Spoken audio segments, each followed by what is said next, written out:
নমস্কার বন্ধুরা, সুপ্রভাত। আজকে একটা ঝিঙে রেসিপি নিয়ে তোমাদের সাথে শেয়ার করতে এসেছি। তো ঝিঙে রেসিপির জন্য কী কী উপকরণ লাগবে দেখো। আমি এখানে 5টা ঝিঙে নিয়েছি, আর আগে একটু হাফ কাপ মতো মটর ডাল ভিজিয়ে রেখেছিলাম, সেটাকে একটা লঙ্কা দিয়ে পেস্ট করে নিয়েছি, আর অল্প একটু আদা, আর 4টে কাঁচা লঙ্কা, আর একটা গোটা পেঁয়াজ। এবার দেখো কীভাবে বানিয়ে নিতে। দেখুন ঝিঙেগুলো কাটা হয়ে গেল, সাথে পেঁয়াজটাও আমি কুচিয়ে নিলাম, লঙ্কাটাকে চিড়ে নিলাম। তো দেখা যাক এবার আমি কীভাবে এটা তৈরি করি। ওভেনে আমি কড়াটাকে বসিয়ে দিয়েছি, কড়াটা গরম হতে শুরু করেছে। এবার এতে আমি একটু সর্ষের তেল দিয়ে দেবো। যেহেতু এটা গরমের রেসিপি, ওই জন্য আমি অল্প পরিমাণে তেলই দেব। সর্ষের তেল আমি অল্প পরিমাণে দিয়ে দিলাম। দেখো কড়াতে তেলটা গরম হয়ে গেলে আমি একে একে দিয়ে দেবো। একটা শুকনো লঙ্কা দেবো, 1 থেকে 2টো আমি শুকনো লঙ্কা ফোড়ন দিয়ে দেবো। যেহেতু গরমে খাবার 1 থেকে 2টো শুকনো লঙ্কা দিয়ে দিলাম, আর এই যে সামান্য পরিমাণে একটু জিরে দিয়ে দিলাম। তেলটা গরম হয়ে গেছে, একে একে আমি ঝিঙেগুলো কেটে রাখা ঝিঙেগুলো আমি দিয়ে দেবো।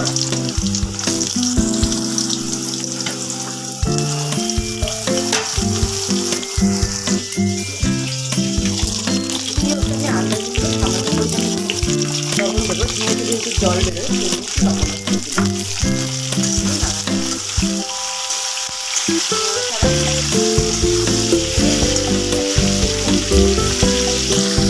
ঝিঙেগুলো নরম হয়ে যাওয়া, হালকা নরম হয়ে যাচ্ছে। এবার আমি একে একে কেটে রাখা পেঁয়াজ আর লঙ্কাটা আমি এতে দিয়ে দেবো।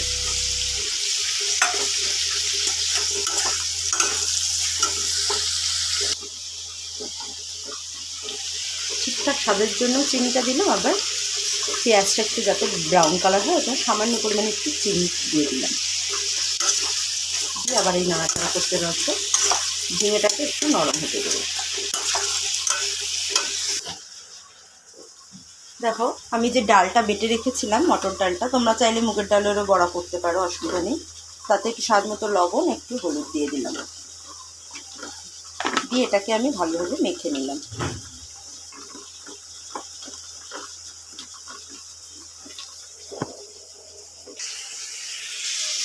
দেখুন ঝিঙেটা নরম হয়ে এসছে। এবার আমি এতে একে একে হলুদ দিয়ে দেবো একটু, যেহেতু প্রথমে লবণ দিয়েছিলাম, এখন একটু সামান্য পরিমাণে হলুদ দেবো। মিষ্টিও দিয়েছি এতে, আবার নাড়াচাড়া করবো।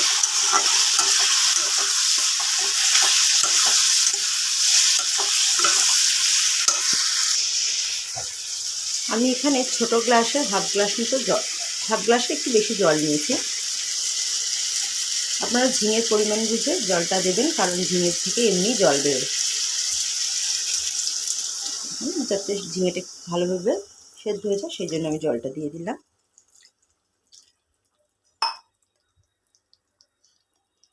দিয়ে এবার যে আমি কেটে রেখেছিলাম আদাটাকে, সে আদাটা আমি ডেটারে ঘষে দেবো। একটু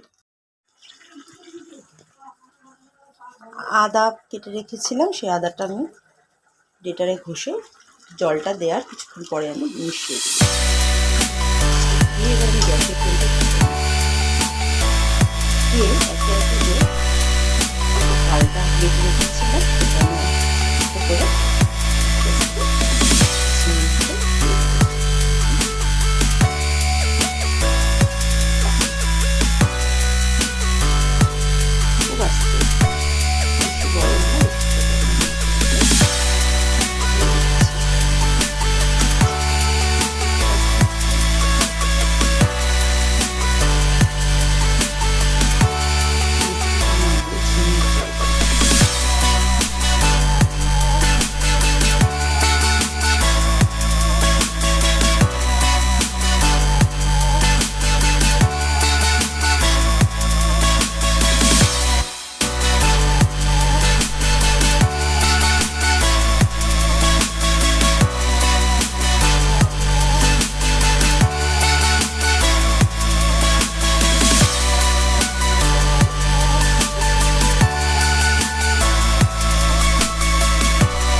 সাবধানে কিন্তু আমাকে নাড়াতে হবে।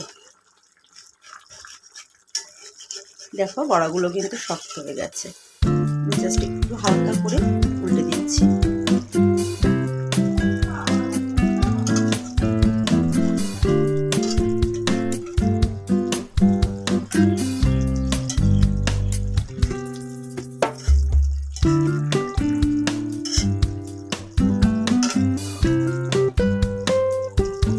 আবার আমি একটু হতে দিলাম। রেডি হয়ে গেল ঝিঙের জল বড়া। ভালো লাগলে প্লিজ লাইক, কমেন্টস আর সাবস্ক্রাইব